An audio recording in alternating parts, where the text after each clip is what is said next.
stay with us on the TV.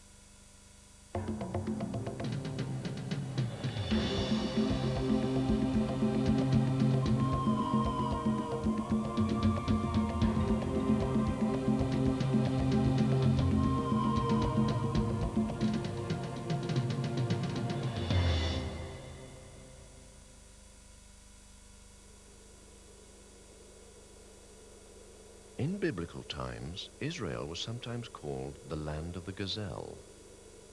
The mountain gazelle symbolized love, liberty, grace. It became the emblem of the Jewish people. When Israelis came once more to live and farm on the Golan Heights, they reintroduced mountain gazelles, which had been wiped out by hunting a century or more earlier. Once more, gazelles danced on the high places, danced and multiplied, until today Israel has a problem which no one had foreseen. A national emblem which has become a pest.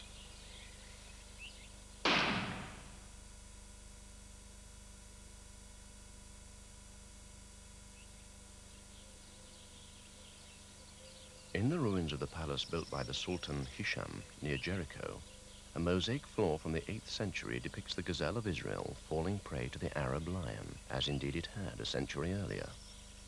Now the gazelle is back, with a vengeance. The artist knew very well the gazelle's feeding habits.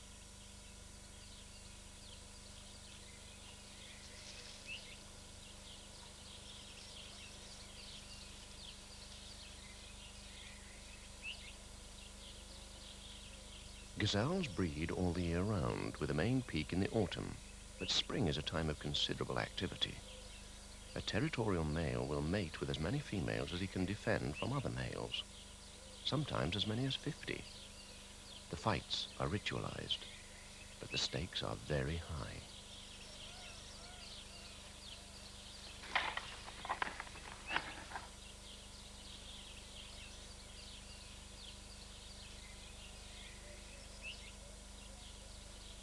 The contest will be decided by a combination of weight and strength.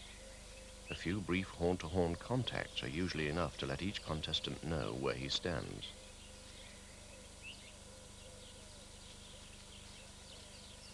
Although he is sexually mature at 1 year old, a male cannot breed until he is strong enough to win and hold a territory, which may not be until he is 3 years old.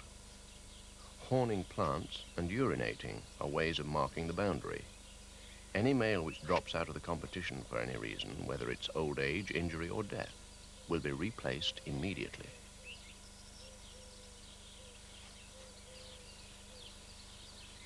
The best place to defend is a wide open space with plenty of food, where the females gather in the largest groups, and a male can see a rival coming from far away. A female can mate at the age of about 7 months, and again about 10 days after she has given birth. In good conditions, she can produce nearly 2 fawns every year, certainly 3 in 2 years. From 400 animals introduced in 1970, the gazelle population in the southern Golan Heights is now rising past 4,500. 3,000 of them are females. One thing against which even the strongest male has no defense is the bulldozer. As more and more of the Golan is taken over for agriculture, the gazelles can only keep out of the way and watch their food supply being pushed aside.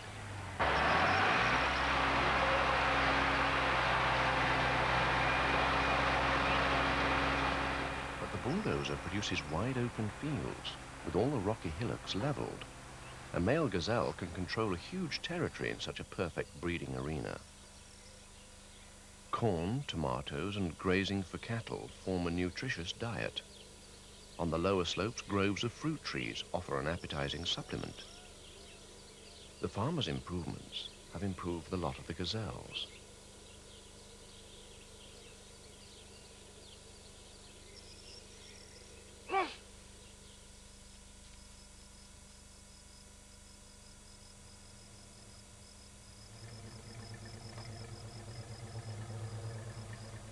Another improvement for the gazelles arises from the farmers' concern for their stock.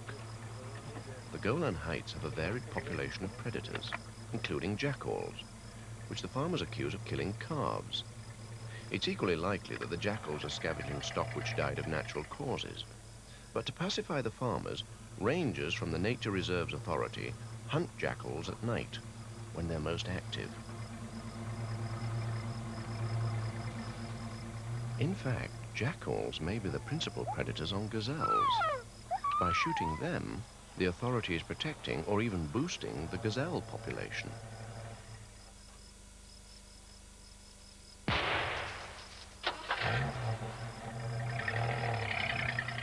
The rangers' nightly patrols reveal that the Golan Heights, part of which is a nature reserve, has recovered very well from the devastation of overhunting by its former inhabitants, and from the war which displaced them.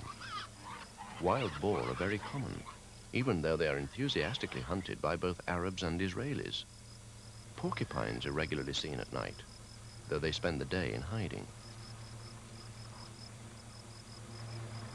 Wildcats are scarce over most of Israel, but quite common here. The fox is the same species as is found in Europe, but here it is regarded neither as a pest nor as a noble quarry species. It is principally a scavenger, tidying up the carcasses of gazelles and other animals which die of natural causes.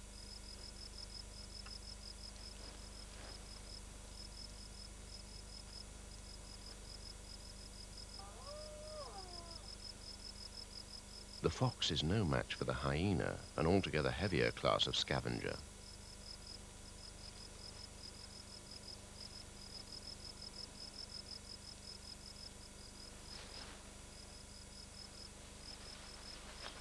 As the foxes disconsolately watch their dinner being removed, they might at least be thankful that they're not tarred with the same brush as the jackals.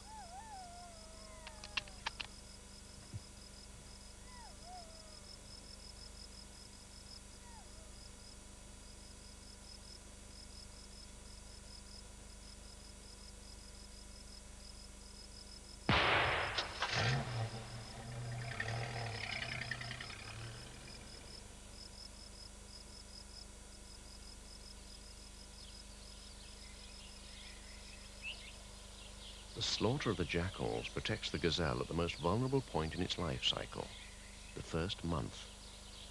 The mother goes off alone to give birth so that her fawn will be hidden from view. Feral dogs are another threat which she must guard against. When it's born, the fawn is helpless, its only defense the ability to hide, and to lie perfectly still until its mother comes to suckle it.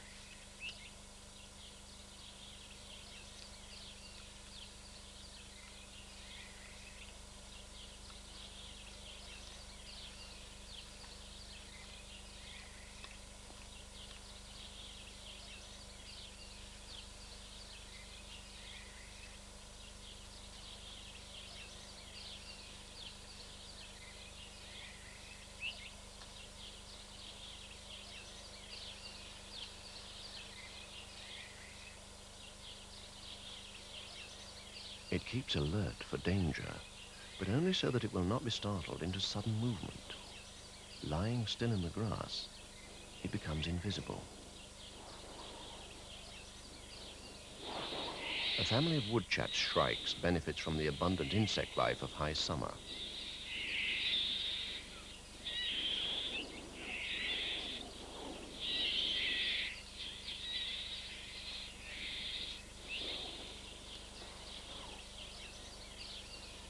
For the first 3 or 4 weeks of its life, the fawn stays within an area about 30 meters across, waiting patiently to be fed and groomed by its mother.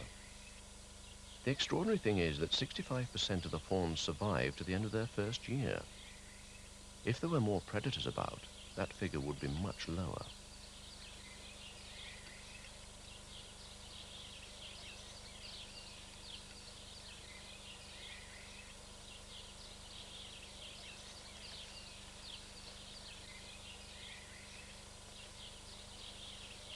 When the fawn is about a month old, it will follow its mother everywhere she goes. She will defend a small, movable feeding territory for the two of them, wandering far and wide in search of the best places. For the time being, though, the fawn stays put.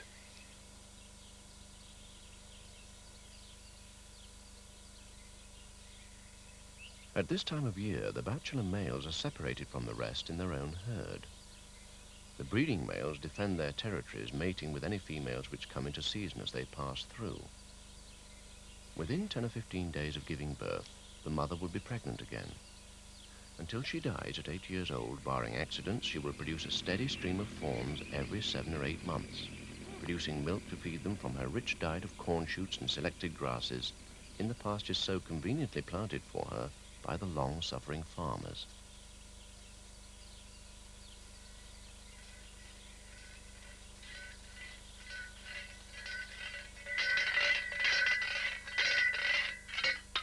The farmers have tried driving the gazelles away, even shooting some, which is illegal, since the gazelle is a protected species. They keep on coming back. Fencing is one answer, but it's very expensive to set up, beyond the reach of most farmers. For those who can afford to put up fences, they make quite a difference, evidently offering just enough of an inconvenience to persuade the gazelles to feed elsewhere. The results can be seen when the crop ripens.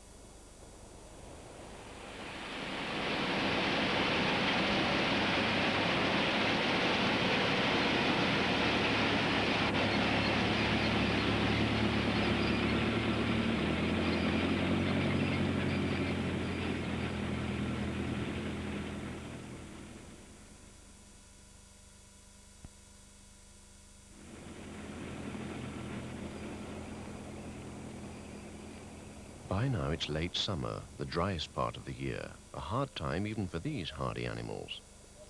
There's food to be had, but not of the same quality as they've been getting. At this time of year, the gazelles feed mainly on dry stems, and especially seeds, together with the fruits and leaves of spiny shrubs.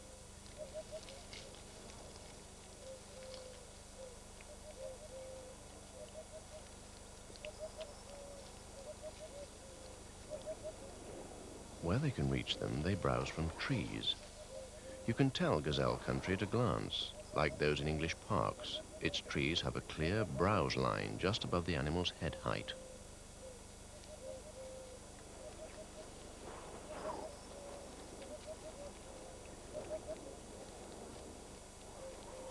Even during this dry season, the mothers produce plenty of milk to suckle their fawns.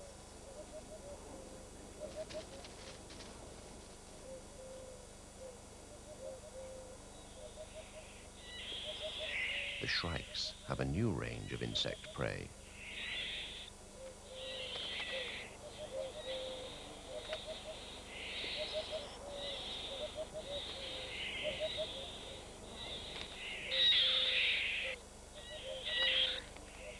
Ant lions have emerged from their predatory larval form for a short life on the wing. They're a tricky mouthful for a young shrike. All wings with a tiny piece of meat attached.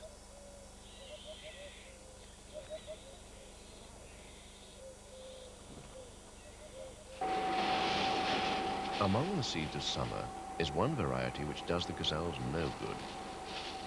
They're colored by immersion in a seed dressing which poisons mice which dig them up.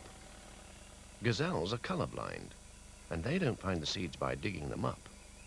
They are put in danger by a conspiracy of ants. The ants collect seeds during the dry season for food. They drag, heave, and maneuver them to the entrance to their nest, and thence underground.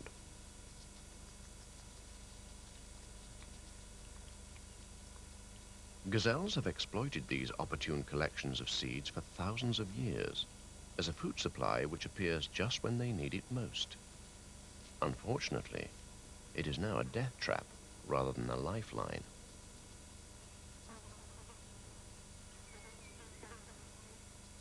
But the food chain must go on, and above there are always the vultures.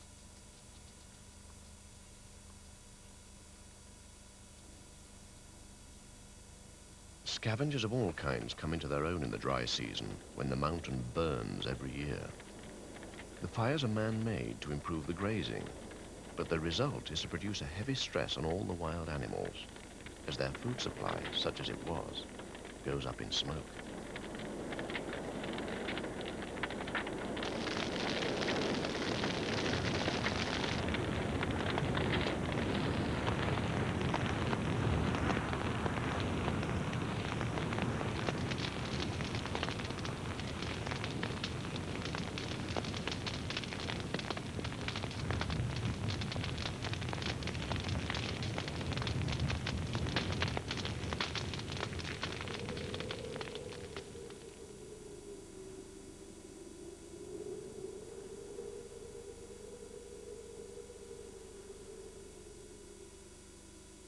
The aftermath of the fire is a desolate landscape with plenty of food for scavengers, but little to offer a grazing animal.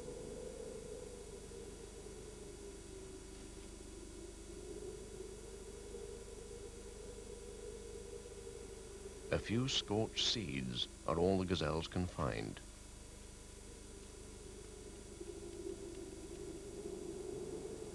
A Syrian woodpecker, however, can feed its chick with its first cooked meal.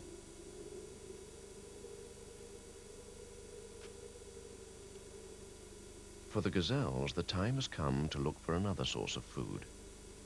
They leave the burned-out hillsides to move lower down, where mankind, as has become its habit in recent years, supplies their need.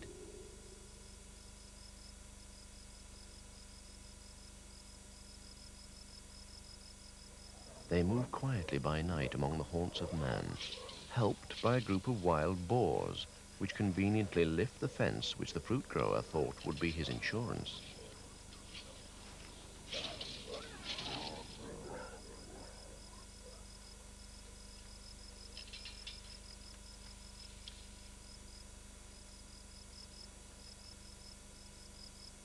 Grapefruit saplings and young citrus trees of all kinds are exactly to the gazelle's taste.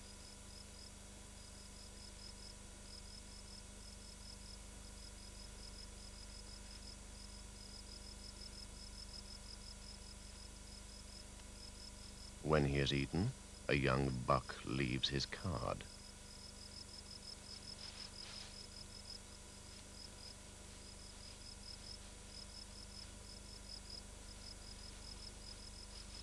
Driven from the mountain by fire and famine, and by the ever-increasing pressure of their own population, the gazelles are an irresistible force which the fruit growers have come to resent. No sooner are their trees planted than they are wrecked and have to be replaced. The fruit growers and farmers joined forces to appeal to the Nature Reserve's authority to do something before they took the law into their own hands. They made it clear that they would not suffer this continued threat to their livelihood from any animal, no matter how protected or emblematic. The authorities set up a research program which lasted for 4 years, studying ways of attacking the problem. While they waited, the fruit growers tried everything and anything to protect themselves. A well-known brand of soap has been said to deter gazelles from molesting mangoes. The farmers tried it. Some said it worked, but nobody could say why. The soap manufacturers saw their sales rise, but said nothing.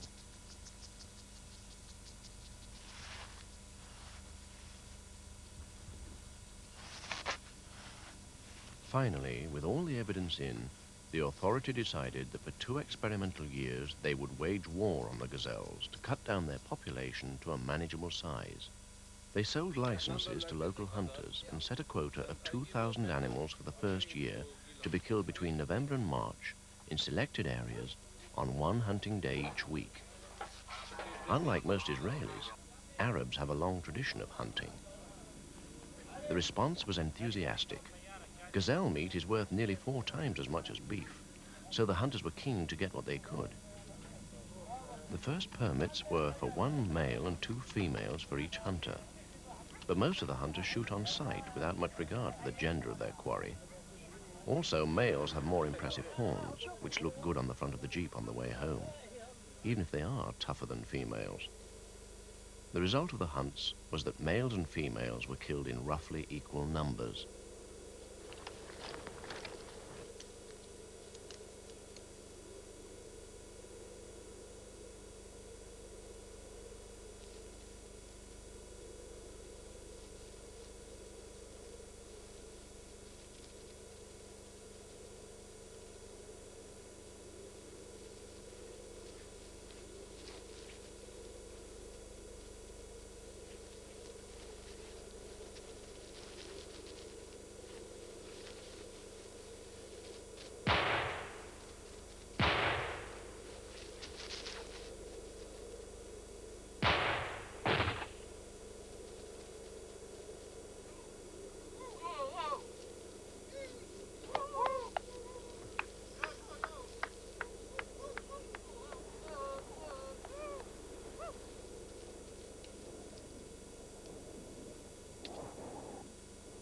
By tradition, animals for eating are put to death with a knife, so the hunters do not shoot to kill, but to immobilize. Gazelle hunting is a bloody business.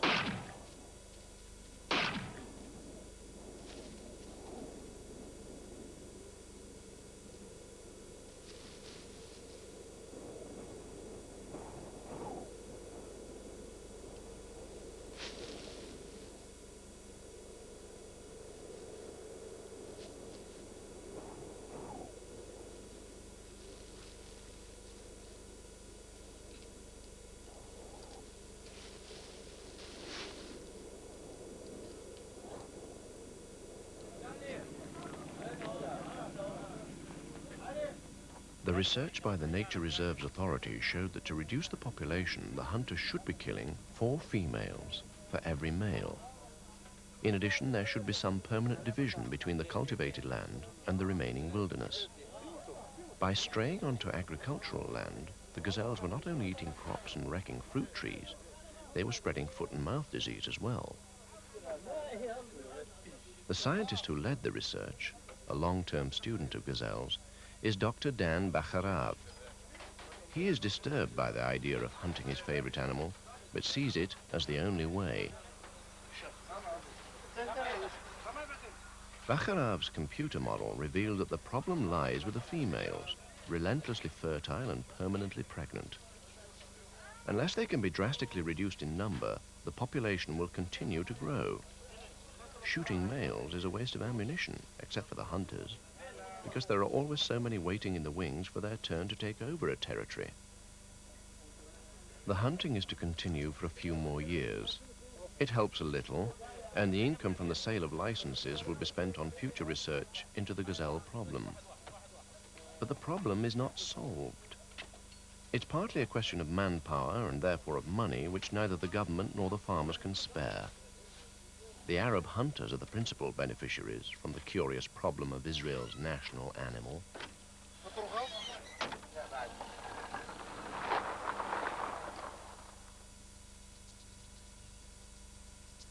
Fences are expensive and ineffectual.